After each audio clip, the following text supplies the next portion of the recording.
Hi guys! Welcome po ulit sa Anderson's Resort. Ito nga po pala yung smoking area namin. Ayan po, ang pool po namin is 3.5 feet from there up to 6 feet.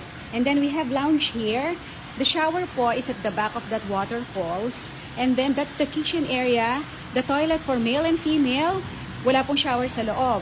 And then, ang tubig nga po pala namin, bago po, we have hot spring, lukewarm, and cold water. Choice nyo po kung ano pong gusto nyo ipalagay. So, nagpapalit po kami ng tubig palagi. Kada po may bagong guest. Ito naman po ang ginagawa naming mini pool. Jacuzzi din po yan. Kung gusto nyo po ng jacuzzi, pwede po kayong mag-rent for 1 hour. Bali, ano po siya, 500. And then we have griller po there na may gasol po. Pwede nyo pong i-rent yan kung gusto nyo po. Pero meron din po kami ihawan din po doon. We have cooler, the red one. Yan, you can borrow it for free. May fridge po dyan. At saka sa likod po namin sauna bath. Bali, eto po, pinasara na po namin yung aming cottage area. Dati po kasi hanggang 10 lang po yung karaoke namin.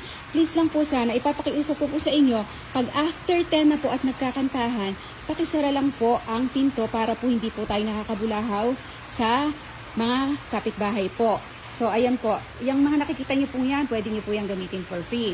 Meron din po kami ditong mga paninda. May mga alak din po kami, soft drinks. Yung po water dispenser, may rent po yan. At nagtitinda rin po kami ng tubig. And then, naandyan naman po ang bedroom. Nasa loob din po ang iba pang, yung may kwarto pa pong dalawa po sa loob. So, choice nyo po if you want 2 bedrooms or 3 bedrooms. If 3 bedrooms, pag umabot po ng 25, you can add additional 1,000 pesos para po lahat ay makahiga. Ayun lang po. Maraming salamat po.